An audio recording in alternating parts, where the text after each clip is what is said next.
الحمد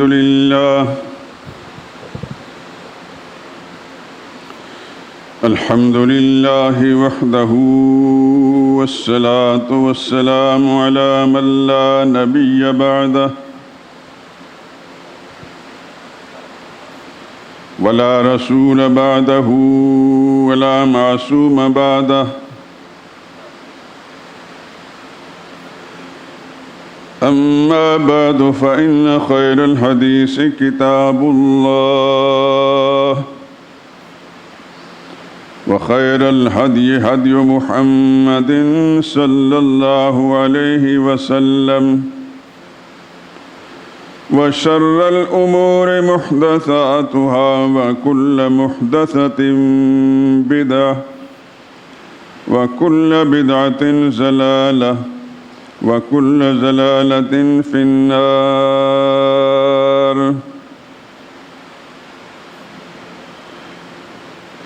أعوذ بالله من الشيطان الرجيم. بسم الله الرحمن الرحيم.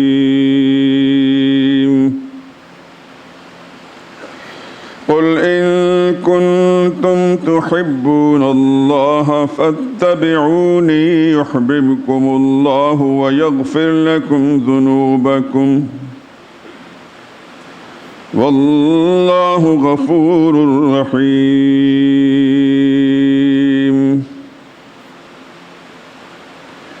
قل أطيعوا الله والرسول فإن تولوا فإن الله لا يحب الكافرين.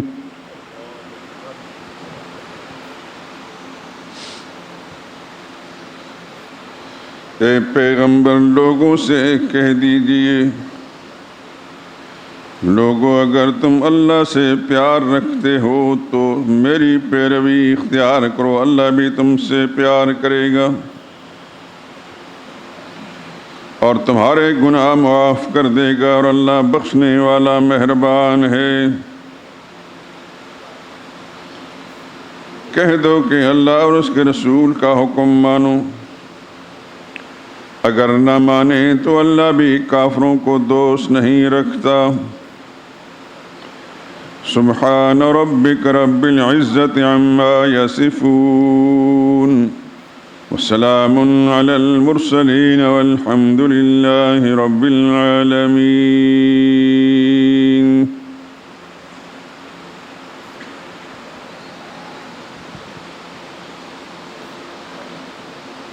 درود پاک پڑھ لیں۔ اللهم صل على محمد وعلى آل محمد كما صليت على إبراهيم وعلى آل إبراهيم إنك حميد مجيد.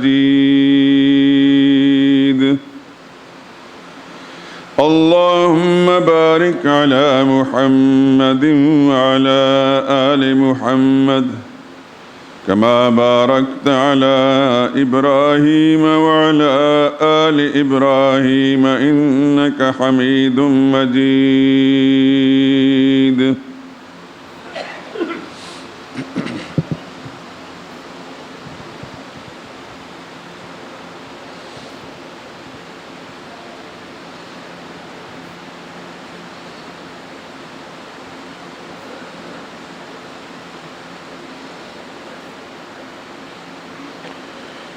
اے خدا کے آخری پیغمبر تجھ پر سلام، اے خدا کے آخری پیغمبر تجھ پر سلام، سب سے اونچا ہے خدا کے بعد تیرا ہی مقام۔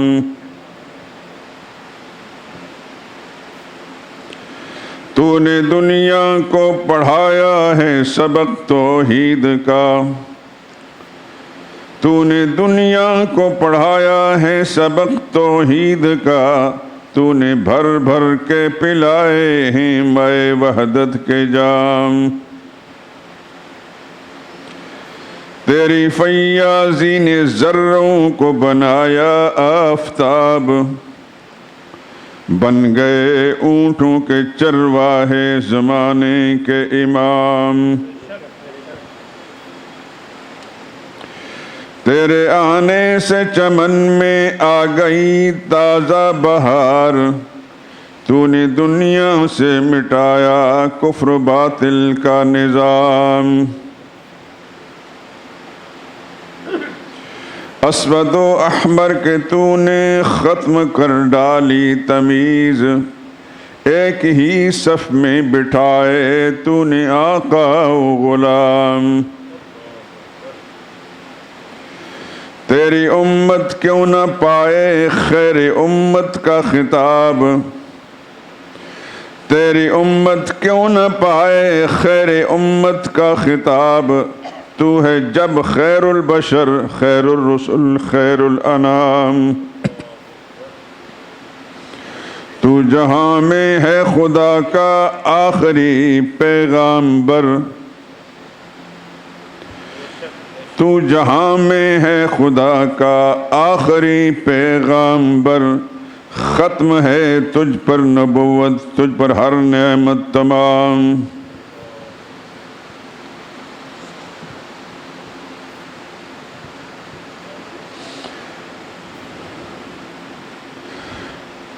لیلۃ الاسریٰ میں سدرہ پر رکے روح الامین، لیلۃ الاسریٰ میں سدرہ پر رکے روح الامین، اور سدرہ سے کہیں آگے ہوا تیرا مقام۔ شافعِ روز جزا اور ساقی کوثر ہے تو، شافعِ روز جزا اور ساقی کوثر ہے تو، تو حبیب کبریا ہے تو رسولوں کا امام۔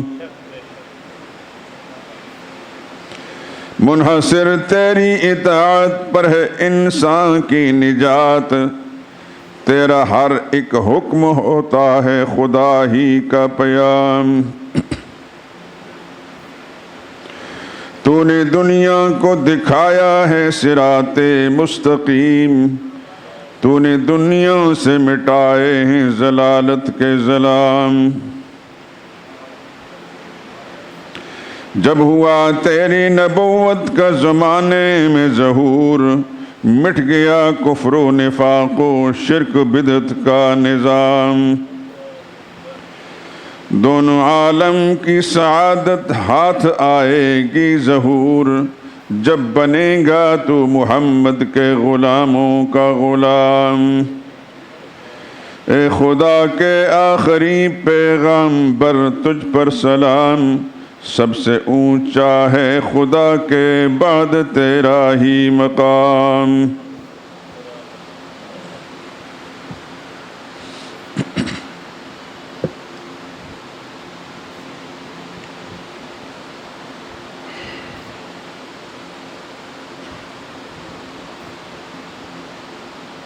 یہ جو نظم میں نے پڑھی ہے آپ حضرات کو سمجھ نہیں آئی؟ لگتا ہے سمجھ میں نہیں آئی۔ تو اس قدر سکوت اور خاموشی جیسے نیند کی حالت میں ہے، یا بارش میں اس قدر بھیگ گئے ہیں کہ بالکل جسم جامد ہو چکا ہے۔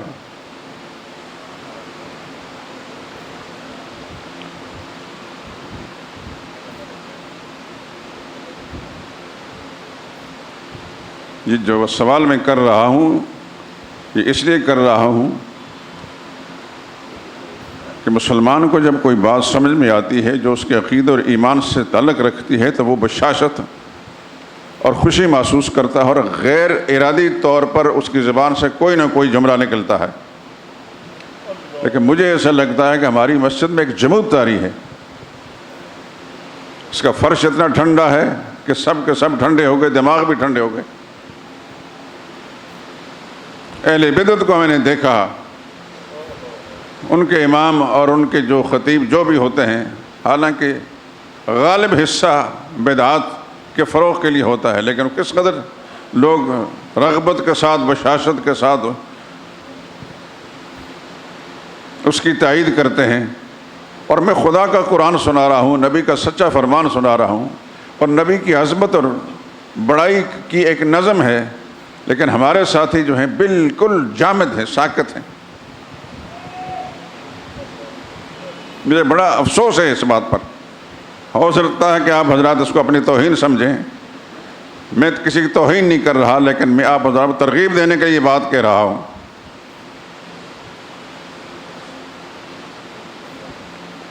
سچ والے اور حق والے حق بات سمجھ کر بھی اگر اپنے عمل سے اور اپنی زبان سے اس کا اظہار اور تائید نہیں کریں گے تو پھر آسمان کا فرشتے آ کر اس کی تائید کریں گے۔ اتنی شاندار یہ نظم ہے، اس کا ہر ایک مصرع جو ہے ایک مستقل ایک پیغام تھا۔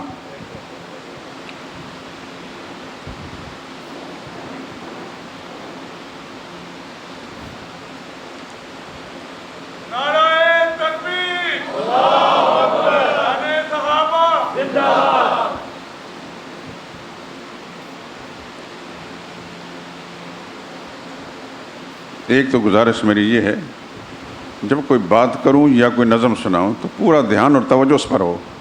گھر سے اور دکان سے نکل کر یہاں بیٹھیں۔ اگر یہاں آ کر بھی ایک دکان کے اندر دل و دماغ میں ہوگا یا گھر میں ہوگا تو پھر کوئی بات سمجھ میں نہیں آئے گی۔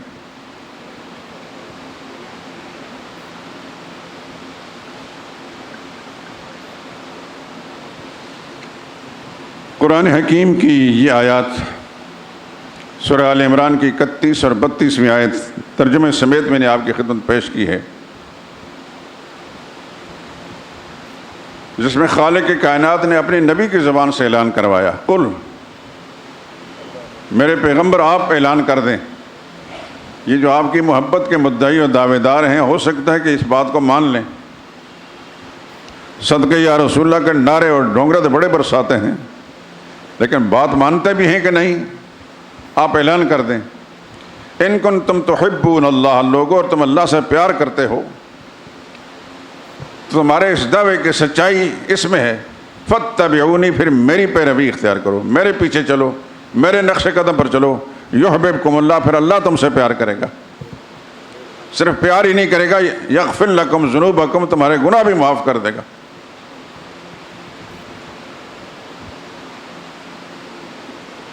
اور اگلی آیت میں فقل اطیعوا اللہ، پھر نبی سے اعلان کروایا، آپ اعلان کر دیں، اطیعوا اللہ والرسول۔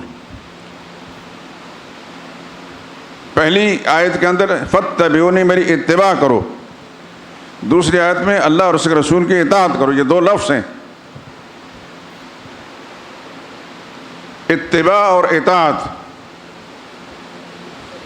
قل اطیعوا اللہ، اطاعت کرو، حکم مانو اللہ کا بھی اور اللہ کے رسول کا۔ فَإِن تَوَلَّوْا، اگر نہ مانیں، منہ پھیر لیں، تو پھر سخت قسم کا فتویٰ بھی اللہ پاک نے خود، فَإِنَّ اللَّهَ لَا يُحِبُّ الْكَافِرِينَ، پھر کافروں کو خدا دوست نہیں رکھتا۔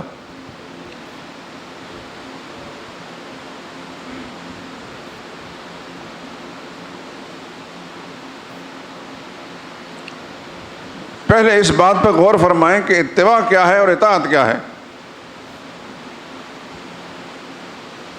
خدا کے لیے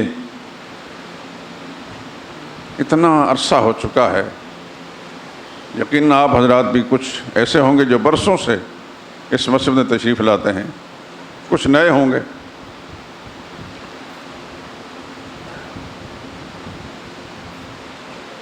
جس چاہت سے، جس جذبے سے میں اللہ کا قرآن سناتا ہوں، سرور کائنات صلی اللہ علیہ وسلم کا فرمان سناتا ہوں، مجھے یہ سمجھ میں نہیں آ رہی کہ یہ جذبہ آپ کی طرح منتقل کیوں نہیں ہو رہا۔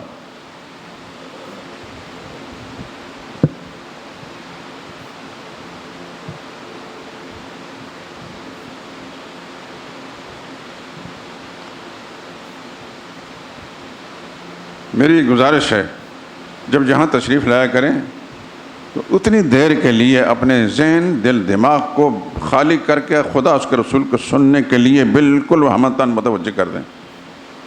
یہاں بیٹھ کر بھی اگر اپنی دکانوں میں مصروف رہے،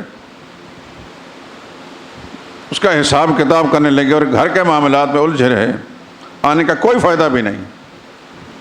وہ پھر اپنے قریبی کسی مسجد کے اندر 2 رکعت ٹکانی ہے، ٹکا لیں۔ میں جس جذبے سے جی رہا ہوں میری زندگی کا سارا حصہ ختم کر دیا، پتہ نہیں کتنے سانسیں باقی ہیں، نصف صدی ہونے کو ہے، اور ابھی تک کیا کوئی صحیح بات میں آپ کے ذہن میں منتقل نہیں کر سکا۔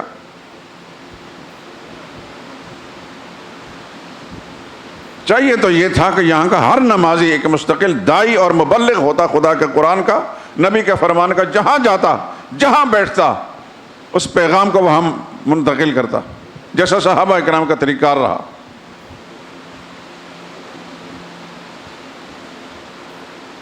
آپ لوگ تو آج کے زمانے کے تعلیمی اداروں کے پڑھے ہوئے ہیں، کالجوں میں، یونیورسٹیوں میں، کم سے کم سکول تو پڑھے ہی ہوں گے۔ صحابہ کرام نے تو کوئی سکول نہیں پڑھا تھا، کوئی کالج یونیورسٹی نہیں تھی،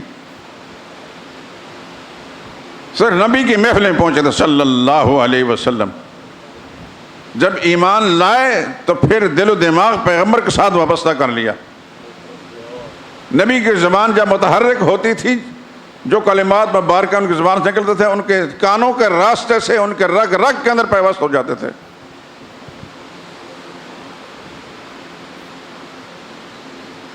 اتباع رسول اور اطاعت رسول کا عملی نمونہ دنیا میں اگر دیکھا ہے تو صحابہ کرام تھے۔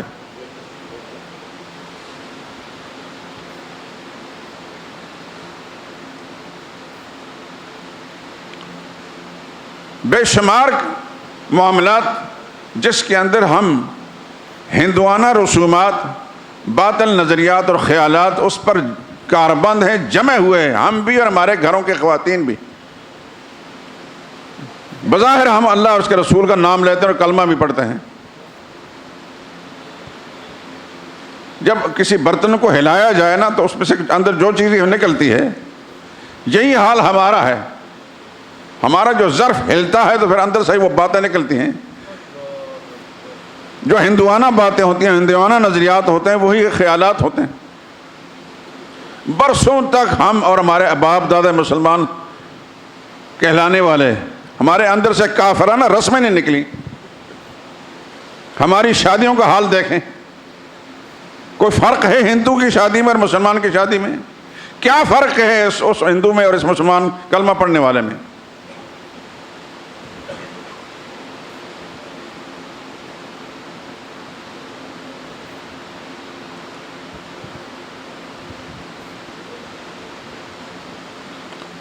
میرے دوستو، میں جو کچھ آپ کو اللہ کا قرآن سناتا ہوں، قرآن کے مطابق پھر نبی کے تعلیم یافتہ لوگوں کا کچھ تذکرہ سناتا ہوں۔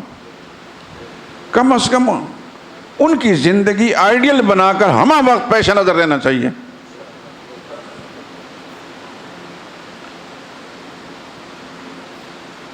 ہمارے ذہن میں ایک وسوسہ ہوتا ہے کہ ہمارے والد صاحب کی سوچ یہ ہے، ہماری ماں کی سوچ یہ ہے، ہمارے چچا اور ماموں کی، دادا اور دادی کی اور نانا اور نانی کی یہ سوچ ہے۔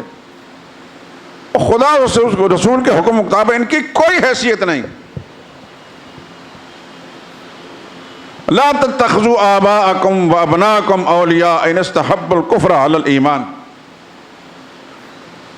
اپنے باپ دادوں کو، اپنے بیٹوں کو یا اپنے بھائیوں کو، وہ جو کفر کو ایمان پر ترجیح دیتے ہیں، مت دوستی رکھو ان کے ساتھ۔ وَمَن يَتَوَلَّهُم مِّنكُمْ، تو جو تم میں سے دوستی رکھے گا، فَإِنَّ اللَّهَ لَا يُحِبُّ الظَّالِمِينَ، ظالموں کو خدا پسند نہیں کرتا۔ اگلی آیت کے اندر قُلْ إِنْ كَانَ آبَاؤُكُمْ وَأَبْنَاؤُكُمْ وَإِخْوَانُكُمْ وَأَزْوَاجُكُمْ، میرے نبی ان کو اعلان کر دیں، تمہارے باپ دادا، تمہارے بھائی، تمہاری بیویاں، تمہارے بیٹے، وعشیرتکم، تمہارا خاندان اور کنبہ قبیلہ، واموال اقترفتموها، اور تمہارے مال جو تم نے کمائے ہیں، وتجارت تخشون کسادها، وہ تجارت جس کے کساد بازاری سے، جس میں مندہ ہونے سے تم ڈرتے ہو۔ یہ ساری چیزیں، یہ سارے رشتے، 8 چیزیں بیان کی ہیں۔ 5 رشتے انسانی ہیں اور 3 جو دنیاوی۔ یہ ساری چیزیں احب الیکم من اللہ ورسولہ، خدا اس کے رسول سے زیادہ پیارے لگتے ہیں۔ فتربصوا حتی یاتی اللہ بامرہ، پھر خدا کے عذاب کا انتظار کرو۔ یہ قرآن ہم میں سے ہر ایک گھر کے اندر موجود ہے۔ یقیناً مسلمان کہلانے والے ماں باپ نے اپنی اولاد کو پڑھایا ہوتا ہے، یہ سورہ توبہ کی آیتیں ہیں جو اس وقت میں نے آپ کو سنائی ہیں.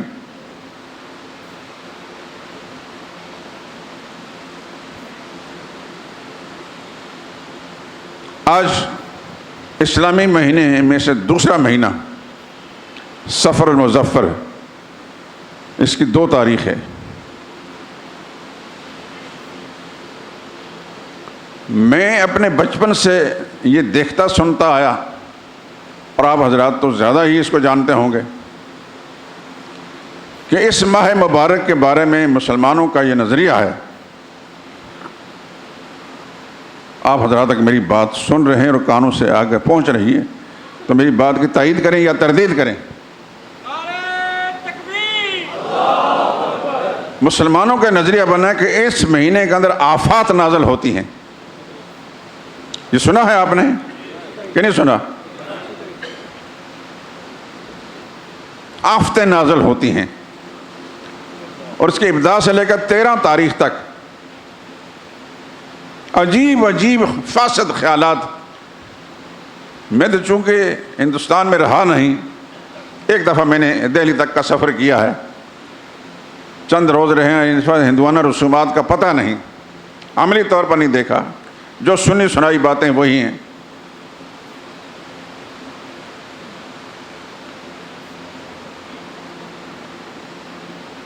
ہم نے اپنے مسلمان بھائیوں کو دیکھا، ان کے اندر ایسے فاسد خیالات پرش پا رہے ہیں جن کا خدا اس کے رسول کے حکموں سے کوئی تعلق بھی نہیں. جیسا میں نے یہ بات آپ کے سامنے ذکر کی، ہو سکتا ہے نوجوان بچے ان کو یہ بات ان کے لیے اوپری ہو یا نہیں ہو، یقیناً تو وہ بھی سن لیں. اور اپنے خدا کے لیے میں ہاتھ جوڑ کر کہتا ہوں، اپنے کانوں کو متوجہ رکھیں میری طرف، لیکن دماغ کو بھی کھلا رکھ کر، کہ میرا کہنا ضائع نہ چلا جائے اور آپ کا بیٹھنا میں ضائع نہ ہو. ہمارے مسلمانوں کے اندر ایک فاسد نظریہ اس ماہ مبارک کے بارے میں ہے. اس میں آفتیں نازل ہوتی ہیں، جبکہ خدا کے پاک پیغمبر صلی اللہ علیہ وسلم نے صاف اعلان کر دیا کہ یہ سوچ غلط ہے، یہ زمانہ جاہلیت سے آ رہی ہے. زمانہ اسلام سے پہلے جو جاہلیت کے نظریات تھے وہاں سے منتقل ہوئی ہے. حضور نے صاف لفظوں میں فرمایا کہ کسی دن کے اندر کسی مہینے میں کوئی آفت نازل نہیں ہوتی، نہ کوئی منحوس ہوتا ہے. نحوست اگر ہے تو انسان کے اپنے برے عمل میں ہے، چاہے وہ محرم کا مہینے میں کرے یا رمضان کا مہینے میں. اس کی بدعمالی کی وجہ سے جو آفت پڑتی ہے تو اس کے عمل کی وجہ سے ہے، نہ یہ کہ پروردگار عالم نے کسی مہینے کے اندر کوئی نحوست رکھی.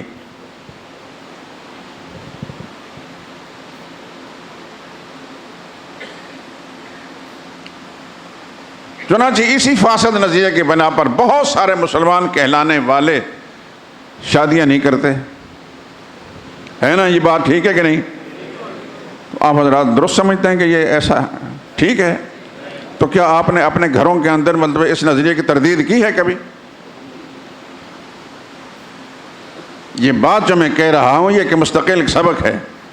آپ داعی اور مبلغ خدا کے پاک پیغمبر صلی اللہ علیہ وسلم کے امتی ہونے کے لحاظ سے خدا کے نبی کا پیغام سن کر، اللہ کا قرآن سن کر، پھر آپ ذمہ دار ہیں کہ اس بات کو اپنے گھروں کے اندر بھی جاری و ساری رکھیں، اپنے حلقوں کے اندر بھی. عورتوں میں زیادہ تر جہالت ہوتی ہے، دینی محفلوں سے محروم رہتی ہیں.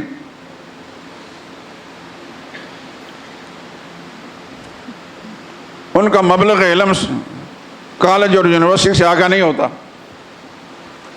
اور وہاں جو کچھ ہوتا ہے وہ آپ بہتر جانتے ہیں. اور اب تو میں کیا کہوں، میرے پاس مذمت کے الفاظ نہیں ہیں، لیکن یہ ہمارے اعمال کی شامت ہے. جو مصیبتیں آ رہی ہیں ہم پر یا مسلط کی گئی ہیں، یہ ہمارے برے اعمال کی شامت ہے.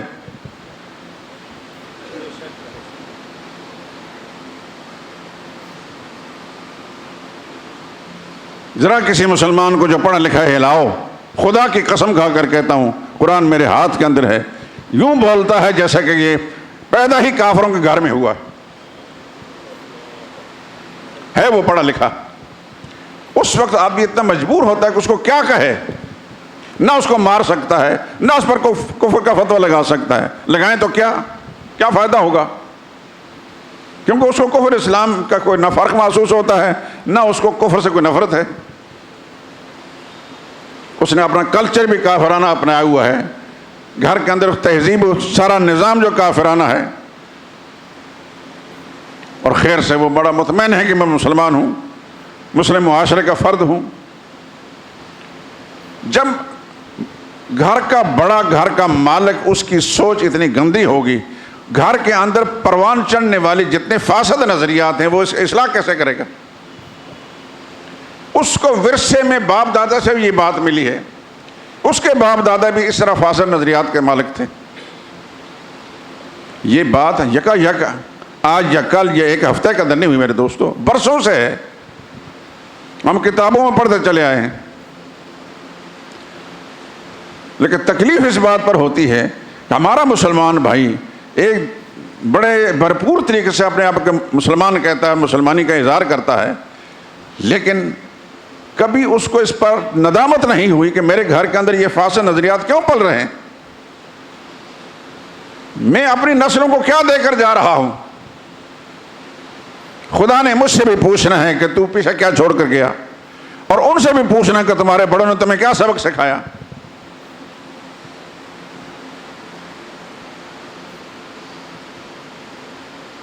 میرے پاس اتنا ٹائم نہیں کہ میں وہ بچپن میں جو کچھ ہم نے اپنے علاقے میں دیکھا، لوگوں سے سنا، باوجود کہ پنجاب میں آ کر میں نے دیکھا کہ یہاں نظریاتی خرابیاں بہت زیادہ ہیں۔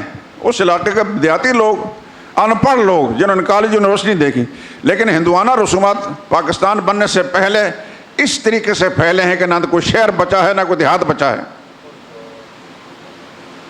آپ اپنے پنجاب کے دیہاتوں میں چلے جائیں، خدا اس کے رسول کے حکام کا پتہ نہیں ہوگا، لیکن کافرانہ رسمیں سب کی سب عورتوں کو بھی یاد ہوں گی، مردوں کو بھی۔ خوشی کے معاملے پر بھی معاملات میں وہ ظاہر ہوں گی، اور غمی کے معاملات کے اندر بھی۔ بہت تکلیف کی بات ہے، میں اپنے آپ کو بھی اس بات پر ملامت کرتا ہوں، میرے جیسے جتنے بھی مولوی ہیں، مسجدوں کے خطیب، امام ہیں، مدرسوں کے محتمم، وہ بھی مجرم ہیں اس معاملے میں۔ جس شدت کے ساتھ اس بات کو منتقل کرنا چاہیے تھا، انہوں نے نہیں کی۔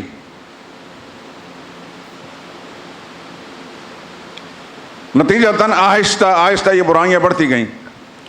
قرآن کی آیت جب پڑھتے ہیں ان کنتم تحبون اللہ فاتبعونی، پھر مسلمان کی حالت دیکھتے ہیں تو کوئی مناسبت مسلمان کے عمل کی، اس کے عقیدے کی قرآن کی اس آیت کے ساتھ نہیں۔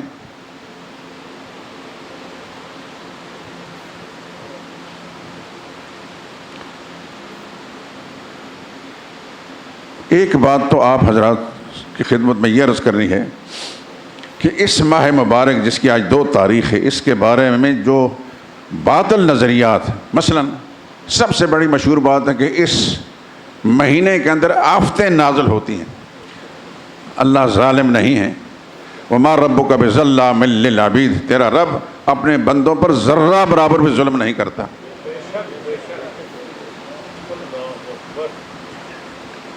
اللہ کے بھیجے ہوئے پاک پیغمبر نے بڑی شدت کے ساتھ اسی مہینے کے بارے میں بار بار تنبیہ فرمائی کہ اپنے ذہنوں کے اندر سے ان فاسد نظریات کو نکال لیجیے جو پہلے کے زمانے کے کفر کے چلے آ رہے ہیں۔ اس مہینے میں کوئی آفت نازل نہیں ہوتی، اگر کوئی آفت نازل ہوتی ہے تو انسان کے اپنے برے عمل کی وجہ سے، جیسے قرآن کریم میں ما اصابکم من مصیبت فبما کسبت ایدیکم، تم پر جو مصیبت آتی ہے تمہارے اپنے عمل کے نتیجے میں آتی ہے۔ یہ اللہ کریم نے اپنے قرآن کریم کے اندر فرما دیا۔ اب بات واضح ہوگی کہ مسلمان پر جو آفت آتی ہے قدرتی طور پر نہیں، انسان کے اپنے عمل سے آتی ہے۔ اللہ نے کسی مہینے کے اندر یہ آفتیں نازل نہیں فرمائی، نہ رمضان میں، نہ محرم میں، نہ شعبان میں، نہ کسی اور مہینے میں۔ ایک تو اپنے ذہنوں کو صاف کیجیے اور اپنے گھروں کے اندر اس بات کو چلائیے، اپنے حلقوں کے اندر پھیلائیے۔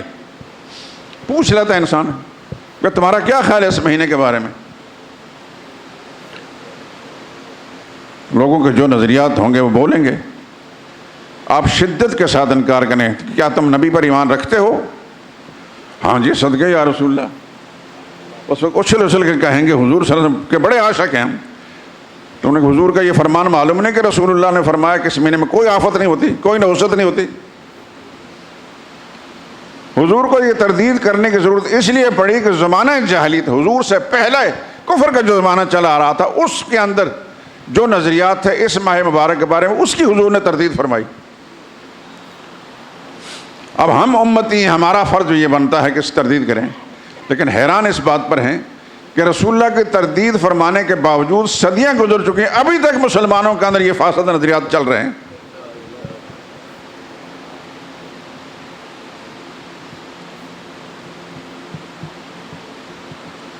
اور صحابہ کرام کا عمل یہ تھا، اللہ اکبر، کیا لوگ تھے، خدا کی قسم، جب ان کے تذکرے پڑھتے ہیں تو حیران رہ جاتے ہیں۔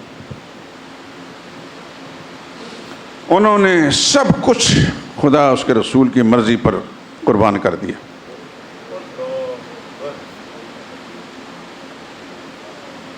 ایک مثال دیتا ہوں، غزوہ بدر کے موقع پر آپ حضرات جانتے ہیں کہ حضور کی زندگی کا پہلا اور بڑا مقابلہ تھا دشمن کے ساتھ۔ جب اس قسم کی جو گڑگڑاہٹ ہو،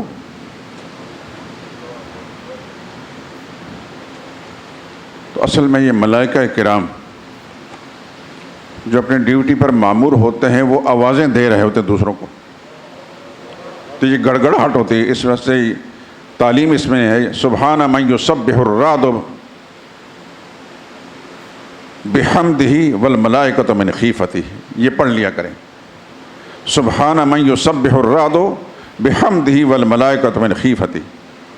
پاک ہے وہ ذات کہ خدا کا فرشتے اس کی تسبیح کرتے ہیں،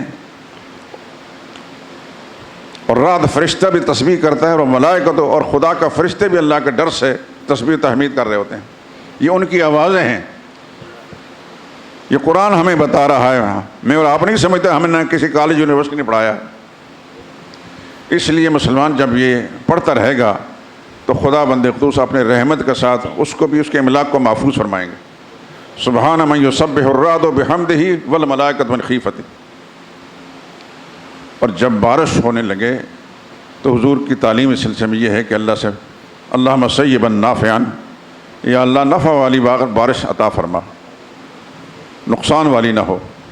اب حضرات نے اب سنا پڑھا ہوگا، بلوچستان کے اندر بہت سارے ندی نالوں کی وجہ سے بڑے نقصانات ہو گئے ہیں، شاید صوبہ سرحد کے اندر بھی، اور کراچی کے اندر بہت سارے اموات ہو گئی ہیں بارش۔ خدا جو چاہے کرے، اللہ، میری بات سن رہے ہیں؟ اللہ جو چاہے کرے۔ بارش رحمت کے لیے ہوتی ہے، بارش رحمت سمجھ جاتی ہے۔ میرا رب چاہے تو اس کو زحمت بنا دے۔ اللہ کو شوق ہے کہ اس رحمت کو زحمت بنانا، ہمارے اعمال تقاضا کرتے ہیں۔ اس وجہ سے خدا بند قدوس سے ہر وقت توبہ استغفار، یہ سارے دوستوں سے میں کہتا ہوں، میں بری ذمہ ہوں، ہر وقت کہ کم از کم صبح اور شام استغفار، استغفر اللہ الذی لا الہ الا هو الحی القیوم واتوب الیہ۔ یہ خدا سے معافی مانگنے کا ایک انداز ہے، یہ اللہ کے پاک پیغمبر نے صلی اللہ علیہ وسلم بیان فرمایا۔ ہمیں نہیں سمجھ میں آتا تھا، اللہ کے پاک نبی نے ہمیں بتا دیا کہ تمہیں بعض اوقات پتہ بھی نہیں چلتا کہ کون سی تم نے غلطی کی ہے، شعوری یا لا شعوری طور پر غلطی، اس کے ازالے کے لیے خدا کا نبی نے فرمایا استغفر اللہ الذی لا الہ الا هو الحی القیوم واتوب الیہ۔ حدیث میں آتا ہے، اللہ اکبر،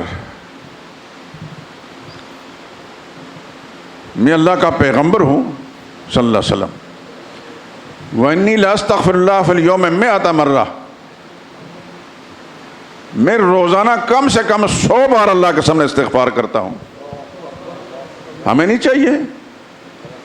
فجر کی نماز آپ پڑھتے ہیں کہ نہیں پڑھتے؟ معمولی سی حرکت ہوئی ہے، ہاتھ کھڑا کریں، اللہ جزائے خیر دے، خدا کرے کہ ہاتھ کھڑا کرنے والے سارے اپنے موقف کے اندر راست ہوں۔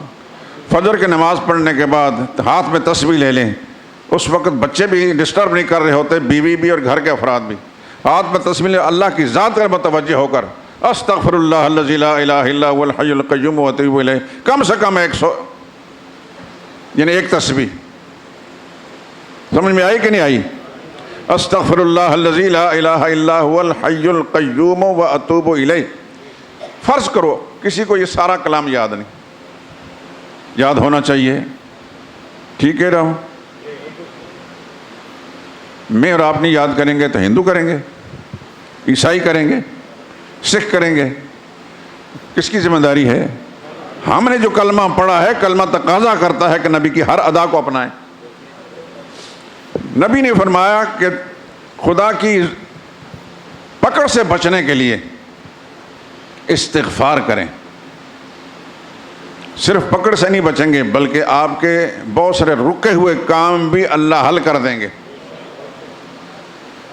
یہ میری طرف سے جذباتی بات نہیں، رسول اللہ کا فرمان نقل کر رہا ہوں، یہ قرآن نقل کر رہا ہوں. فَقُلْتُ اسْتَغْفِرُوا رَبَّكُمْ إِنَّهُ كَانَ غَفَّارًا يُرْسِلِ السَّمَاءَ عَلَيْكُمْ مِدْرَارًا. میں نے ان کہا استغفار کو اپنے رب کے ساتھ، اللہ غفار ہے، گناہ معاف کرے گا اور تم پر رحمتوں کی بارشیں نازل کرے گا. یہ قرآن میں ہے. اور اللہ کے نبی کا فرمان بھی سن لیے، من لزم الاستغفار، جو استغفار کو لازم کر لیتا ہے، جعل اللہ لہ من کل ضیق مخرجا، ہر تنگی میں سے خدا نکال دیتا ہے اس کو. مشکل میں پھنسا ہوا تو اسے خدا نکال دیتا ہے. ومن کل ہم فرجا، ہر پریشانی سے اللہ تعالیٰ کشادگی پیدا کر دیتے ہیں. ویرزقہ من حیث لا یحتسب، اور اللہ اس کو اس طرف سے روزی پہنچاتا ہے کہ اس کو گمان بھی نہیں ہوتا. یہ کس کا فرمان ہے؟ حضور کا. سچا ہے، سچا فرمان ہے، تو پھر اس پر خدا ہمیں عمل کرنے کی توفیق نصیب فرمائے. میں نے اپنا فرض پہنچا دیا، آپ حضرات کو لازماً ہے کہ استغفار کریں. لیکن پورا کلام اگر یاد نہیں تو استغفر اللہ بھی نہیں آتا. لیکن اس کا یہ مطلب نہیں ہے کہ بس میں نے آپ کو آزادی دے دی کہ بس استغفر اللہ پڑھیں. پورا کلام جو نبی کی زبان سے نکلا ہے، اس پاک زبان سے، اس کے اندر وہ برکات ہیں، ایک ایک لفظ کے اندر برکتیں موجود ہیں. استغفر اللہ الذی لا الہ الا هو الحی القیوم واتوب الیہ. یہ بھی اگر یاد نہیں تو اس کو یاد ہونے تک صرف استغفر اللہ استغفر اللہ. لیکن توجہ، دکان میں ہوں زبان پر استغفر اللہ، توجہ اپنے کاروبار یا دوسرے پھنسے ہوئے معاملات میں ہو زبان پر استغفر. ایسا نہیں. اس وقت اپنے آپ کو خدا کی بارگاہ میں پہنچا کر خدا سے باتیں کریں. میری بات سمجھ میں آ رہی کہ نہیں آ رہی؟ خدا کرے کہ میری بات سمجھ میں آئے. اس وقت بیوی بچوں سے، دکان کاروبار سے، اپنی پارٹی سب سے الگ ہو کر خدا کی بارگاہ میں پہنچ کر وہاں بیٹھ کر بات کریں. دیکھیں خدا آپ کے کام کرتا ہے کہ نہیں.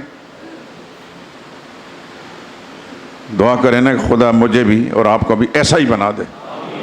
اللہ ہمارا مزاج ایسا کر دے کہ خدا کو پسند آ جائے.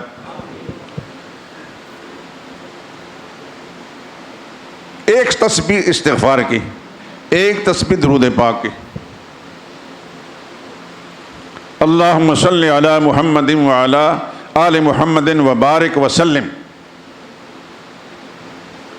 وبارک کا جو لفظ ہے یہ اللہم بارک علی محمد، اس کا قائم مقام ہے. وسلم کا لفظ جو ہے یہ سلام کے مقابلے میں. اللہم صلی علی محمد وعلی آل محمد وبارک وسلم.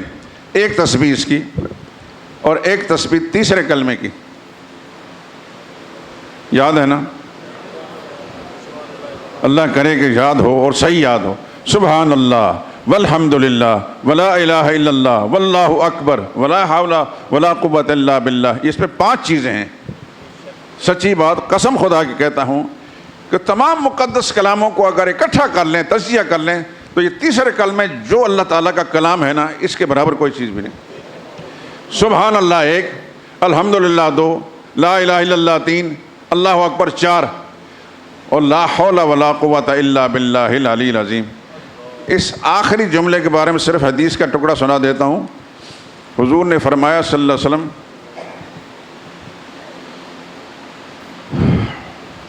جنت کے خزانوں میں سے ایک خزانہ ہے لا حول ولا قوت الا باللہ العلی العظیم.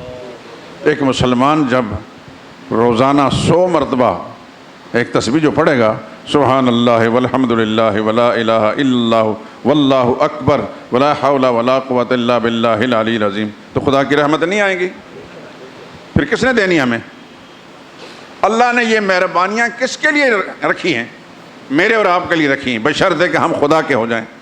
من کان للہ کان اللہ لہ، جو اللہ کا ہو جاتے پھر اللہ اس کے ہو جاتے ہیں. صحابہ جو خاندانی کافر تھے، میرا یہ جملہ ذرا تھوڑا سا دستک دیتا ہے. میں اور آپ خاندانی مسلمان ہیں کہ نہیں؟ ہمارے باپ مسلمان تھے، ہاتھ کھڑا کریں. دادا مسلمان تھے، جس کے دادا مسلمان نہیں وہ ہاتھ نہ کھڑا کرے. جس کے پردادا مسلمان تھے، جس کے سکڑ دادا مسلمان تھے، اس سے اوپر نہیں پتا. خدا کرے کہ مسلمان ہو، نہیں تو کوئی گناہ نہیں. میں اپنی 5 پشتیں جو ہے بتا سکتا ہوں کہ سب کے سب علماء تھے، سب حفاظ تھے. اس سے اوپر مجھے معلوم نہیں. اور ان کے آثار میرے پاس، ان کی آرپیں لکھی ہوئی تحریریں ایسی ہیں کہ حیران ہو جاتا ہے انسان. فارسی زبان کے اندر، عربی زبان میں میرے پردادا جو پاکستان کے یہ سرزمین سے پاکستان نہیں بنا تھا، اس ملک کو چھوڑ کر کشمیر میں چلے گئے تھے. کاش کہ کشمیر آزاد ہو تو ہم بھی جا کر دیکھیں اس جگہ کو. عبدالحمید نام تھا ان کا. انہوں نے فارسی زبان میں اشعار میں، خود شاعر بھی تھے بہت بڑے، حضور صلی اللہ علیہ وسلم کی سیرت، صحابہ اکرام کے مدح اور دیگر بزرگان دین کے مدح پر 1450 اشعار پر کتاب لکھی ہے. وہ کتاب میرے پاس موجود ہے. اہل علم جب دیکھتے ہیں تو حیران رہ جاتے ہیں. تقریباً 150 سال پرانی کتاب ہے. خط بھی اتنا خوبصورت ہے کہ انسان حیران رہتا ہے. میں اس لیے کہہ رہا ہوں کہ میں تو اپنی 4-5 پشتیں بتا سکتا ہوں اہل علم کی. نارکارہ صرف ہم ہی ہیں، اس سے اوپر سارے لوگ کارآمد لوگ تھے، بڑے بڑے لوگ تھے، بڑے بڑے اولیاء اللہ تھے. خدا کرے کہ آپ کے بڑے بھی اسی طرح ہوں. نہیں تو آپ کو اللہ پاک نے ہدایت سے نواز دیا ہے تو اس پر خدا کا شکر ادا کریں. میرے پاس ایک کتاب آئی ہے حدیث کی، 12 جلدوں میں، بڑی ضخیم جلدیں. میرے ایک شاگرد جہاں ہوتے تھے افغانی، اس حکومت کے آنے کے ساتھ وہ پاکستان چھوڑ گئے. اس نے ساری اپنے املاک سب کچھ بیچ کر چھوڑ کر کینیڈا چلے گئے. رجب علی اپنے جانے سے پہلے ایک دن آئے تو کہنے لگے آپ کا کمرہ کون سا ہے؟ میں نے کہا فلاں کمرہ ہے. تمام افغانستان کی بنی ہوئی ہاتھ کی قالین انہوں نے ڈال دی. مجھے سمجھ میں نہیں آئی کہ یہ اتنی مہربانی مجھ پر. اگرچہ اچھے ساتھی ہیں لیکن وہ تو لاکھوں روپے کی قالینیں ہیں. مجھے نہیں پتا تھا، نہ انہوں نے بتایا. ایک ہفتے کے بعد میں جب انہوں کو فون کیا تو کہنے لگے میں تو کینیڈا میں ہوں. میں نے کہا آپ نے بتایا نہیں؟ کہتے ہیں کہ کئی وجوہ سے نہیں بتایا آپ کو. میں سب کچھ ڈیفینس میں ان کے کوٹھی تھے، سب کچھ بیچ کر چلا گیا. وہاں رہتے ہیں، ان کا میرے رابطہ رہتا ہے. مجھے انہوں نے بتایا کہ حدیث کی ایک کتاب ہے. میں نے کہا عجیب بات ہے، آپ میرے شاگرد ہو کر آپ مجھے بتا رہے ہیں اور میں استاد ہو کر میں اس حدیث کی کتاب سے ناواقف ہوں. خیر یہ کسی یہ میراث تو نہیں، خدا جس کو چاہے دے دے. کہنے لگے جی میں اس کتاب جہاں بھی چھپی ہے ان کو فون کرتا ہوں، وہ کتاب آپ کو پہنچا دیں گے. وہ ہزاروں روپے کی کتاب ہے. پتہ یہ چلا کہ ہندوستان میں ایک عالم گزرے جو ہندو تھے، اسی صدی کے آغاز کے اندر وہ ہندو تھے. ہندو سے مسلمان ہوا اور پھر اس نے دینی تعلیم حاصل کی ہندوستان میں. پھر وہ ازہر یونیورسٹی چلا گیا، مدینہ یونیورسٹی کے اندر استاد رہے. پھر انہوں نے وہ کام کیا، حیران رہ جاتا ہے انسان. خدا کی قسم، خدا میرا اور آپ کا یا مسلمان کہلانے والا کا محتاج نہیں. وہ جس سے چاہے کام لے لے. نسلی ہندو ہے، اس کے آباء و اجداد سارے کے سارے ہندو بت پرست ہیں. وہ مسلمان ہوا اور ایسا مسلمان ہوا کہ بہت بڑا علامہ بن گیا کہ ساری دنیا علم اس پر رچ کرتی ہے. عرض کرنے کا مقصد یہ کہ پیچھے اگر کوئی شخص نہیں گزرا تو تب بھی کوئی بھی نہیں. خدا کا شکر ہے ہم تو مسلمان ہیں، لیکن پکے مسلمان بننے کی کوشش کریں. 2 باتیں بتائیں. نمبر 1 استغفار، نمبر 2 درود پاک، نمبر 3 تیسرا کلمہ. ان 3 کو ہر حال میں لازم کر لیں، صبح بھی اور شام کو بھی. آپ اگر کسی بزرگ سے، کسی صوفی سے بیعت ہیں، خدا کرے کسی نیک آدمی کے ساتھ آپ کا تعلق ہو، کسی ٹھگ سے نہ ہو. تو نیک اللہ والے جو ہیں اپنے شاگرد کو پہلا سبق جو دیتے ہیں ان 3 باتوں کا، تاکہ یہ ذاکر بن جائے، یعنی اللہ کا سا ذکر اذکار کرنے والا. ذاکر سے بعد وہ نہیں، باڑے والا ذاکر نہیں، ذکر اذکار کرنے والا کو خدا کی یاد کے اندر اس کی زبان چلتی رہے. میں دعا کرتا ہوں اپنے لیے بھی کہ خدا مجھے بھی ایسا بنا دے، آپ کو بھی ایسا بنا دے. لیکن میری بات یاد رہے گی کہ فجر کی نماز کے بعد جب کوئی آپ کو ڈسٹرب کرنے والا نہیں، یہ 3 باتیں: ایک استغفار کی تسبیح، استغفر اللہ الذی لا الہ الا هو الحی القیوم واتوب الیہ. میں یہ بات اس لیے کہہ رہا ہوں کہ آپ کا وجود جب اسلام کے رنگ میں، اس کے سانچے میں ڈھل جائے گا نا، تو اس کے اثرات آپ کے گھر کے تمام افراد پر پڑیں گے، اس کے اثرات آپ کے دکان کے ملازمین پر، دوستوں یاروں پر پڑیں گے، آپ کے محلے داروں پر پڑیں گے. اور آپ ہی کی یہی ڈیوٹی ہے. آپ خاندانی مسلمان تو ہیں لیکن بہت زیادہ لمبے نہیں. صحابہ کرام تو خاندانی کافر تھے کہ نہیں؟ ان میں سے ایک خاندانی کافر کی بات بتاتا ہوں. حضرت حذیفہ رضی اللہ تعالیٰ عنہ، غزوہ بدر حضور کی زندگی کا پہلا سب سے مشکل مرحلہ تھا. آپ مدینہ طیبہ گئے ہیں، خدا سب کو حاضری نصیب فرمائے، بار بار ایسی حاضری کہ قبول بھی ہو جائے. میں اس جگہ گیا ہوں جہاں یہ مارکا ہوا، 1 دفعہ نہیں، 2 دفعہ نہیں، کئی دفعہ گیا ہوں. جب مکہ معظمہ سے پھر میں بدر کے راستے جاتا ہوں مدینہ طیبہ، میری ایک عادت ہے کہ ان مقامات کو دیکھتا ہوں جہاں میں خدا کے پاک پیغمبر کے قدم لگے صلی اللہ علیہ وسلم. وہاں ایک مسجد بھی ہے، مسجد عریش، جہاں حضور صلی اللہ علیہ وسلم کا خیمہ لگا ہوا تھا. اس کے قریب ہی ان صحابہ کرام کے 14 صحابہ کرام کا نام کا ایک بڑا بورڈ لگا ہوا جو غزوہ بدر میں شہید ہوئے تھے. اس کے قریب ہی وہ میدان بھی ہے جہاں وہ مشرکین کے لاشیں گرائے گئے تھے، ابو جہل مردار ہوا تھا.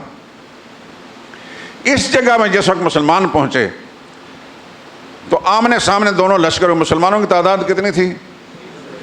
313. اسلحہ تو بہت زیادہ ہوگا مسلمانوں کے پاس، جدید اسلحہ کتنا تھا؟ صرف 8 تلواریں تھیں، صرف 8 تلواریں تھیں، ڈنڈے بھی نہیں تھے. خدا کی طاقت ان کے ساتھ تھی.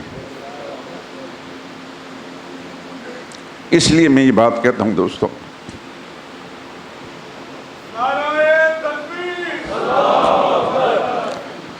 اپنے آپ کو کسی وقت دنیا سے الگ کر کے خدا کی بارگاہ میں پہنچائیں. یہ آپ کی سوچ ہے. جسم تو آپ کا یہی ہوتا ہے، سوچ جب اس جگہ پہنچ جائے گی تو خدا کی بارگاہ میں پہنچ جاتے ہیں. پھر اللہ کی رحمتیں جھوم جھوم کر آئیں گی، اس کے اثرات دنیا والے دیکھیں گے. صحابہ کرام 313 ہیں، ان کے پاس وسائل نہیں. ابو جہل کا لشکر 1000 کے برابر ہے، اور ہر طرح کے اس زمانے کے ہتھیار، تلواریں بھی ہیں، نیزے بھی ہیں، بھالے بھی ہیں، تیر بھی ہیں، ڈھالے بھی ہیں. ابو جہل کے لشکر میں سے ایک شخص نکلا جو بڑا لیڈر تھا مشرکین کا، بڑا دلیر بھی تھا، بہادر بھی تھا، تجربہ کار بھی تھا. اس کا نام تھا عتبہ.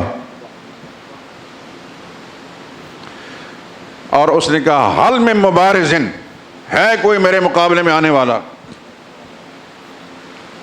اللہ اکبر. میں دعا کرتا ہوں آپ دل سے آمین کریں. یا اللہ ہمیں ایسا بنا دے جیسا جذبہ، جیسا دل ان صحابہ کو دیا تھا، یا اللہ ہمیں بھی دے دے.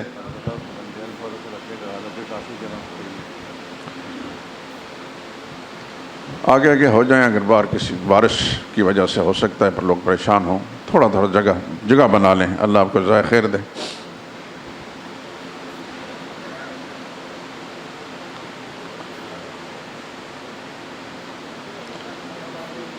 اس مشرک نے جو بڑا لیڈر تھا، اس کا نام تھا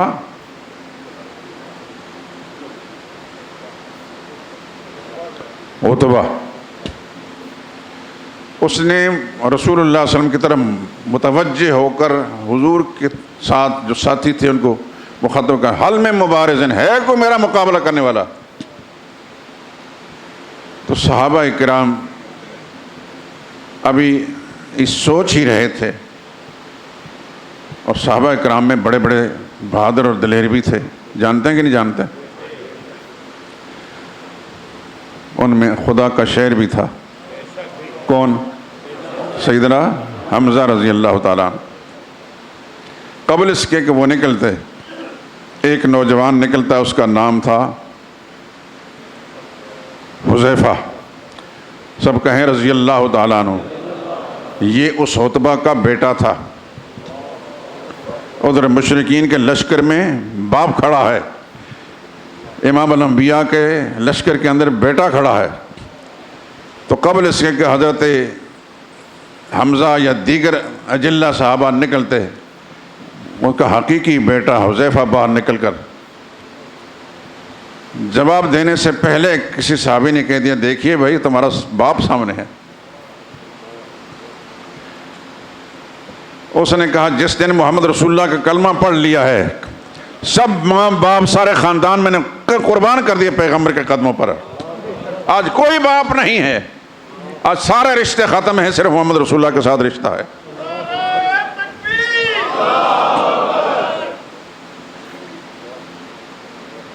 میں ساری کہانی نہیں سنانا چاہتا، صرف یہ بتانا چاہتا ہوں کہ صحابہ اکرام کے جذبات کیسے تھے۔ آج ذرا ذرا سی مفادات کی باتیں ہم چھوڑنے کے لیے تیار نہیں، وہاں خونی رشتے قربان کر رہے تھے۔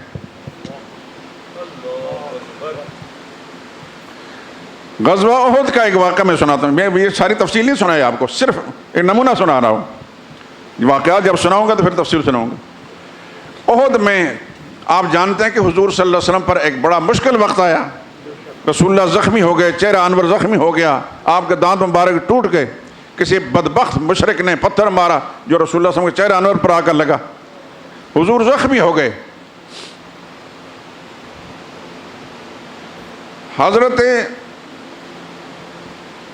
مصعب بن عمیر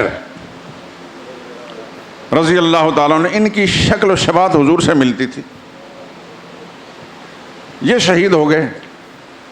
تو کسی نے خبر محمد صلی اللہ علیہ وسلم کے بارے میں خبر، محمد قتل ہو گئے، معاذ اللہ سب معاذ اللہ۔ شیطان نے اس بات کو اس حد تک پھیلایا کہ مدینہ شہر تک، غزوہ احد جہاں ہوا احد کے مقام پر تھوڑا سا فاصلہ ہے، شہر تک بات پھول کر مدینہ کی عورتیں جو ہے صدمے کے ساتھ باہر نکل آئیں۔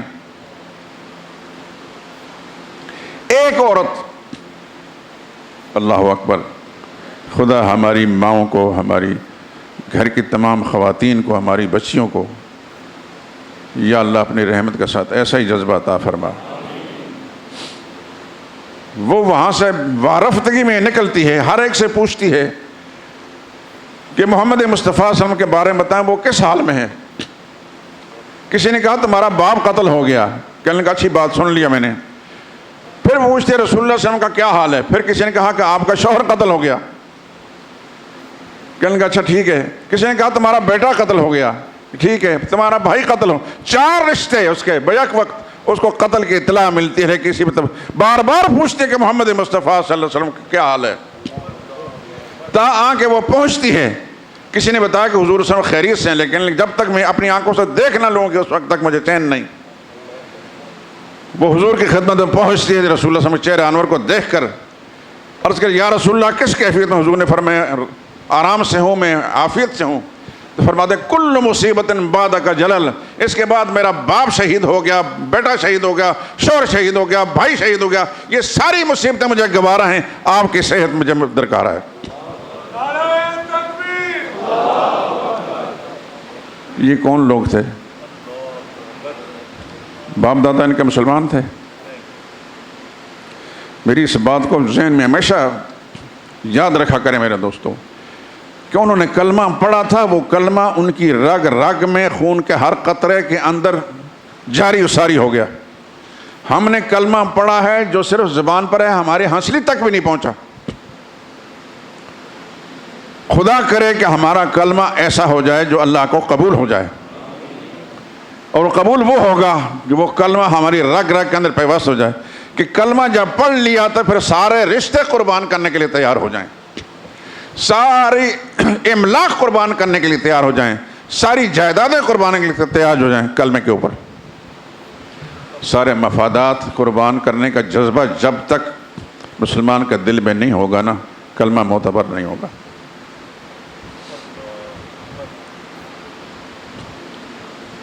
ابھی میں نے قرآن کی آیت پڑھی، تشریح اس کے نہیں کی میں نے، اس کے ساتھ میں نے وہ حدیث سنانی تھی، ان کو نہیں سنایا۔ انشاءاللہ اگر زندگی میری ہوئی تو یہ سناؤں گا، ابھی تو صرف تمہید باندھی ہے میں نے۔